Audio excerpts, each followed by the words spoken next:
Chapter 2. Is God a Servant? To most people, God is still the great unknown, ignorantly worshipped.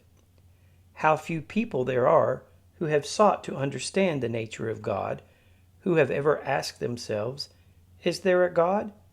How do I know there is a God? I have been told that there is a God. People say there is a God, and I have read books about God. But if I had to go on a witness stand and take an oath that I know there is a God, what would my answer be? Could I swear that I really do know that there is a God? What evidence do I have? Have I seen God face to face? Have I felt God within me?" How would you answer such questions? Would you say, "Yes, I know there is a God, and this is what he is like"? How would you describe God? Can he be described? He is not like what most men think him to be. He is nothing like anything you can imagine or anything you can think, because any idea of God that you entertain with your mind must be finite. Any idea of God you may have, you have created within yourself or learned from someone else. Stop and think for a moment where your ideas of God have come from. Who gave them to you? Is it not true that you, yourself, either made up your ideas or concept of God, or you read something and accepted some version of what someone else believed, or you have been taught from infancy to accept someone else's concept of God? Are your ideas of God man-made, or are they the result of inner experience? To Jesus, who had realized his complete oneness with God, God meant Father, the Father within. However, for us to think of God as Father is immediately to think in terms of some particular concept of a father.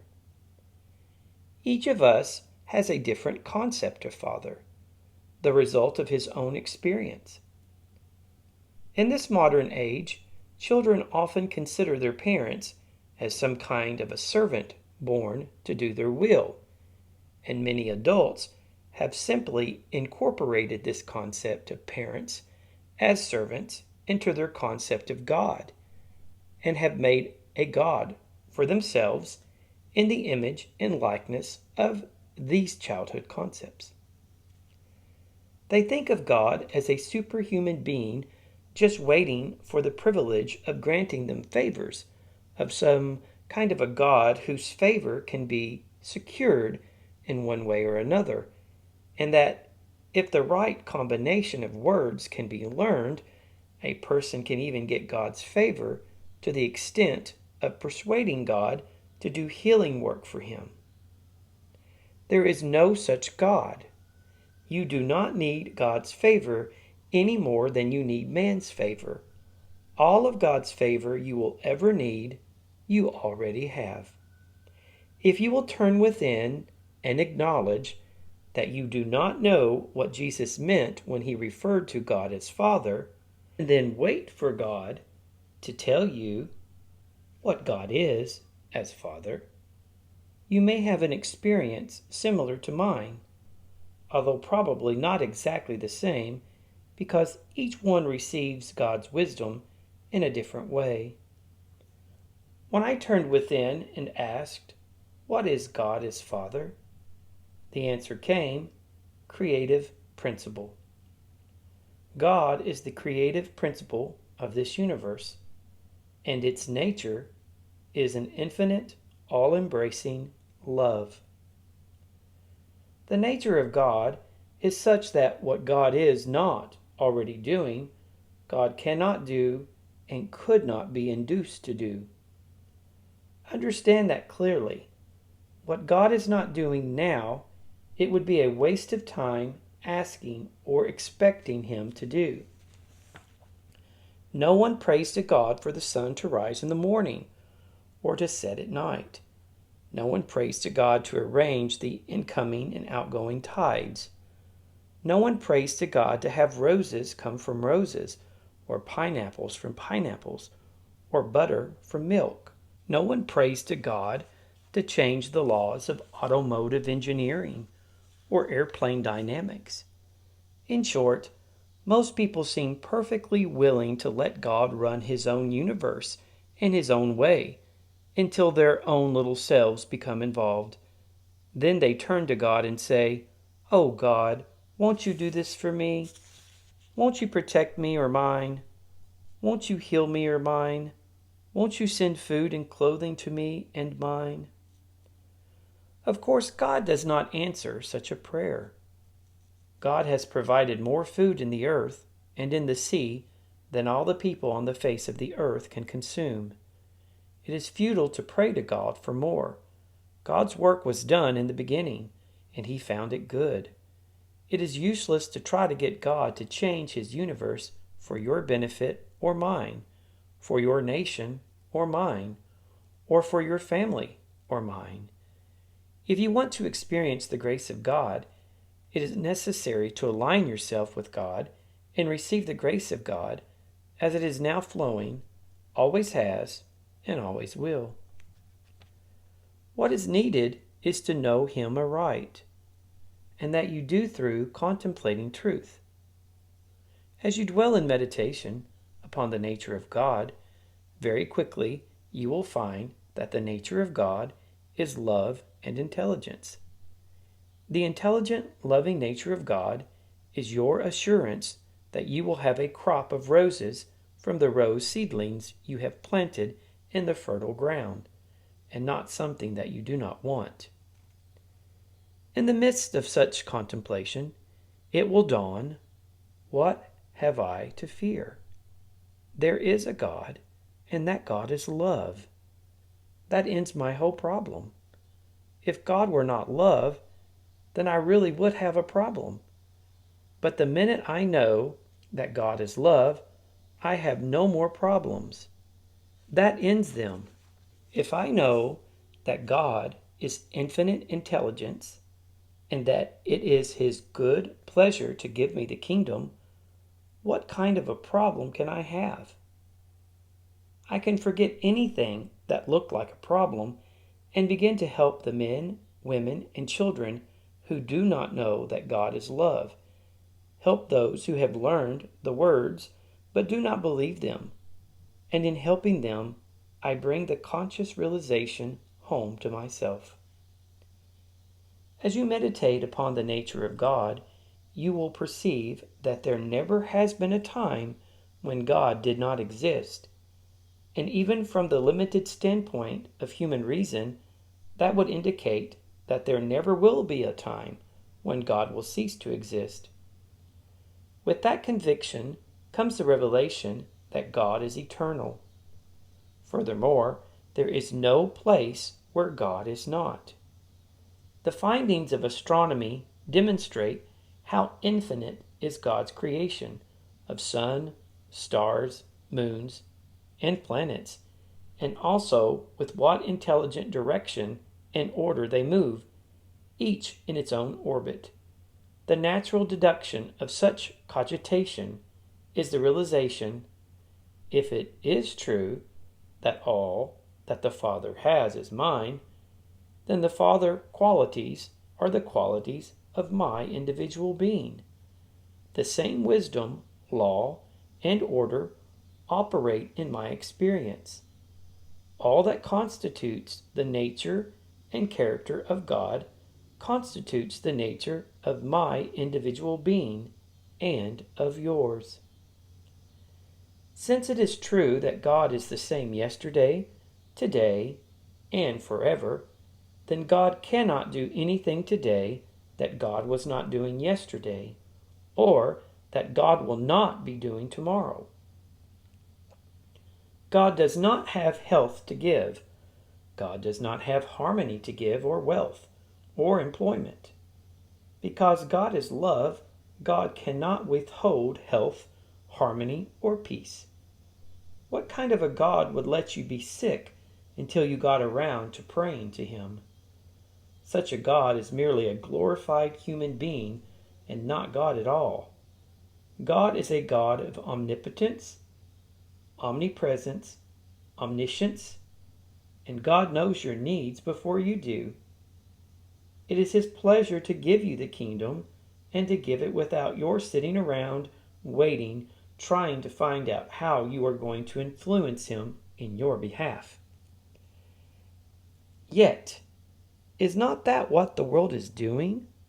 Are not people spending their time trying to find ways to influence God to do something for them? Unless you understand the nature of God as one infinite good, you will be attempting to use God to gain your own ends. You will be attempting to use truth. Be willing to be used by God. Be willing to be used by truth. Be willing to be an instrument through which truth reveals itself, but do not attempt to use God. Never try to use God, truth. If you understood the nature of God, never would you pray to God for anything. God has only the gift of Himself to give, and in that gift all needs are met. Any other kind of God is a man-made myth, invented by the pagans centuries before the Master. The pagans worshipped that kind of a God. They worshipped many gods, always for the purpose of getting something from God. When there was no rain, they prayed for rain. When there was too much rain, they prayed to have it cease. When there were floods or storms, they prayed to have God stop them. And when there was no food, they prayed to God for food. Prayer such as that is purely paganistic, a relic from the days when people made a god after their own image because they had no idea at all of what God is. Since they could not get all they wanted from one god, they made many gods. From one they got rain, crops from another, fertility from another, and something else from another. When Abraham came with a teaching of one God, the only innovation, as far as his followers were concerned, was that instead of praying to 10 gods for 10 things, they prayed to one God for the same 10 things. They prayed to a God who rewarded them when they were good, a God who punished them when they were evil. God is not like that. The nature of God is such that His rain falls on the just and on the unjust. He is equally available to the saint and to the sinner. He looks impartially upon all, regardless of color, race, creed, religion, or lack of religion. The difference in people's experience does not lie with God. It lies in their ignorance or lack of awareness of God.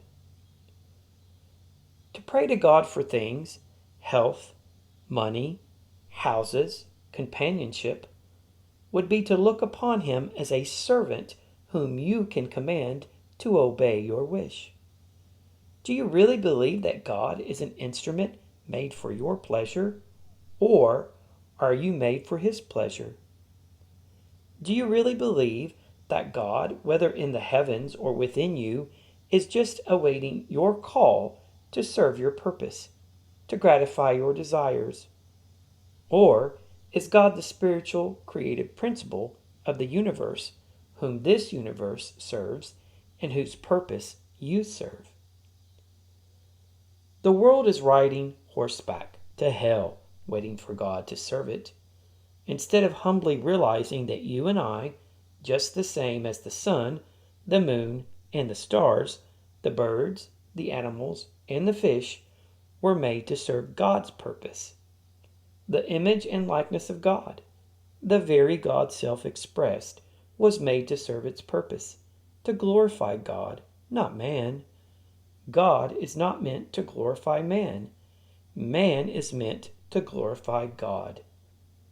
Reverse the usual concept of God as something or other that you can instruct or advise, and bring to light in your consciousness the fact that you are to be taught of God. Be receptive and responsive to the divine impulse from within, that truth may use you to reveal its glory. The heavens show forth God's glory. The earth shows forth his glory in multitudinous ways. And you show forth God's glory. You show forth God's glory, not your own glory. You do not express God. You do not reflect God. No, God expresses God, and that expression appears as you. God reflects himself into this universe as you, but you have nothing to do with it. God expresses himself. God shows forth his own handiwork. God glorifies not you or me. God glorifies himself. The nearer you approach to that vision, the greater is the glory of God that is being shown forth by you. Every knee must bend, every head must bow to God. In all thy ways acknowledge him, and he shall direct thy paths. Not in all thy ways tell him your desires, or tell him how virtuous you are, or how virtuous your family, your community, or nation is. No, tell God nothing. Acknowledge God. How else can you acknowledge God except to realize, God, thou art the infinite intelligence which has created this entire universe, the intelligence that knows how to govern it without any help from me. Forgive me, Father, if I have ever told thee what I need or what my family or nation needs. Father, forgive me every time that I have lifted my eyes in the hope that thou wouldest serve me. Let me understand that I was created in thy image and likeness to show forth thy glory. The heavens declare the glory of God. The earth shows forth his bounty. Man, the highest creation, should show forth God to the fullest extent.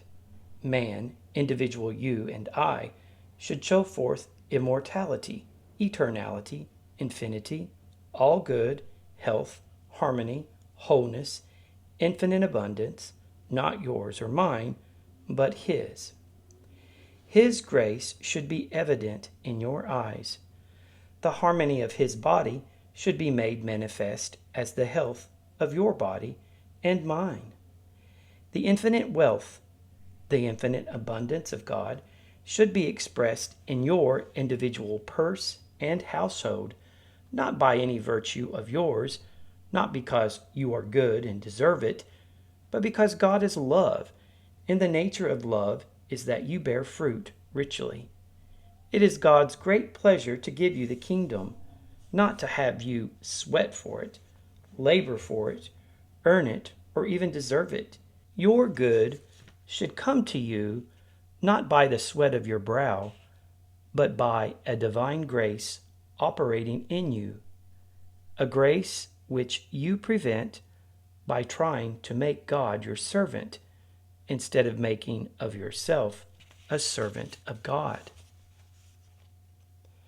Gradually, your concept of God will change, and when it does, you will stop praying to a Santa Claus God. You do not give up praying, but prayer now begins to have a new meaning for you. You begin to see that God cannot give and God cannot withhold. You can shut yourself off from the grace of God, but through prayer, you can be reunited with your source. Your prayer will not be an asking or a seeking for anything. It will be an asking and a seeking and a knocking for more light, greater spiritual wisdom, greater discernment. Gladly will you give up everything, if only it will bring you one step closer to the realization of your true relationship with God, which is that of a child of God, heir of God, the very expression of God's own infinite being. God's being becomes your being. God's wisdom becomes your wisdom. God's life becomes your immortal life. And your body becomes the temple of the living God. God's strength, youth, and vitality flow through you. God is the infinity of good, always about God's business of unfolding, disclosing, and revealing himself as this universe. God cannot add to that, and God has never subtracted from that. God can never increase. God can never decrease. God is. 5,000 years ago, this was true. God is. 1,000 years from now, God is. 1,000,000 years from now, God is. To say that God is infinite, or God is good, or God is life, or God is love, is to say no more than that God is. That is the limit of our knowledge about God. God is. If God is, then I am. I cannot say I am yesterday, and I cannot say I am tomorrow. All I can say is, if God is, I am. I seek nothing, for all that the Father has is mine. All that God is, I am. God has made me in his image and likeness, and has given me full possession and dominion over everything that exists in the heavens, in the air, on the earth, and in the waters beneath the earth. God has given me dominion. What power is there, then, that can harm me? Since I have been blessed with God's given dominion, there are no powers that can enter me that defileth or maketh a lie. Knowing that God is makes it unnecessary for you to find some God power to do something for you. God is, and God is ising. God is always ising. There is no such thing as God wasing. There is only God being God all the time. That is our salvation. God is always being God. God is always being power. God is always being love. God is always being life. God is always being wisdom. Try to understand God in this light of is, not was 2,000 years ago, and not will be if we deserve it. Go out into a park where fresh grass is growing, or where the leaves are sprouting on the trees, or a little later when the blossoms are bursting. Notice how God is ising every single minute as leaves, flowers, and fruit. And the miracle is that nobody is praying for it. Nobody is asking for it. Nobody is telling God how much he needs these things, the fruit and vegetables and cattle on 1,000 hills. And yet, in spite of that, God is attending to all of it. Yes, God is attending to all our needs without assistance or interference from any of us. There may be some readers who remember that in the early 1900s, the American public was warned of the great danger which lay just ahead because not enough horses were being bred. In a few years, there will not be enough horses in this country to take care of the commercial needs of the country. Americans, do something about it. The answer to this call to action might well have been, why not pray?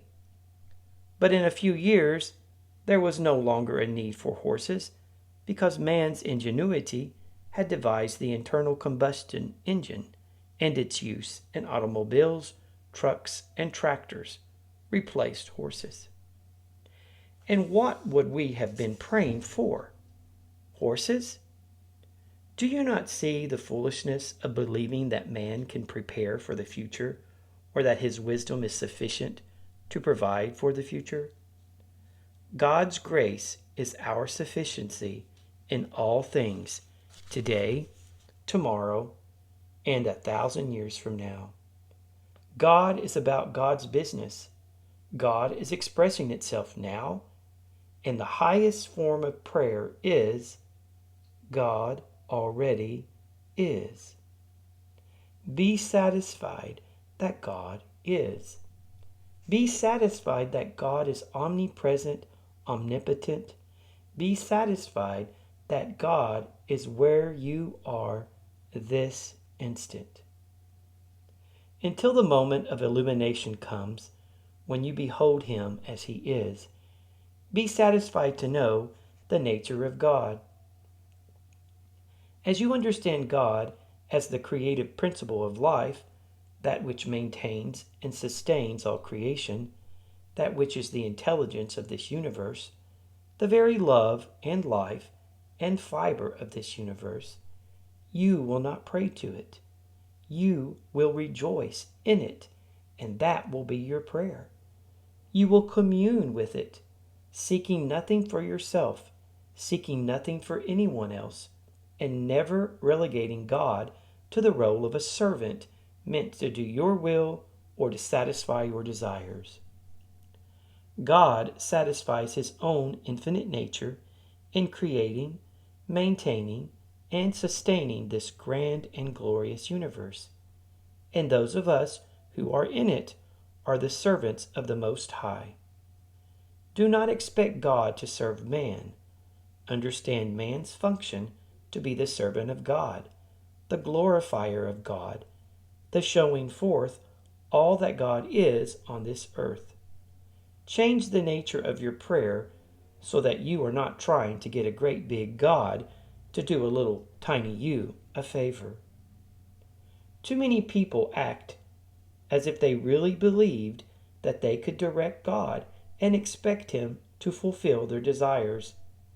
They must understand that they are here to be the instruments through which God appears on earth. Instead of letting God speak to them, too many people speak to God, tell Him, ask, direct, even command God, and that is why there is no response. The response only comes when they can be like Moses, who heard the voice of God, and the voice of God directed him, told him what to do and how to do it. As slaves under Pharaoh, the Hebrews endured many hardships during their captivity. They believed they were worshiping the one God, and because of their faith, they were taunted by the soldiers of Pharaoh. What good is your one God? What does your God do for you? You are still slaves of us Egyptians. You still suffer under the Pharaoh. Where is this God? What does this God do? For countless years, their only answer must have been, this one great God does nothing for us, but let us live and die in slavery. And so it was until one among them, in humility, opened himself to God. Moses waited a long time for God to speak to him, and you will find that you may have to wait a long time too.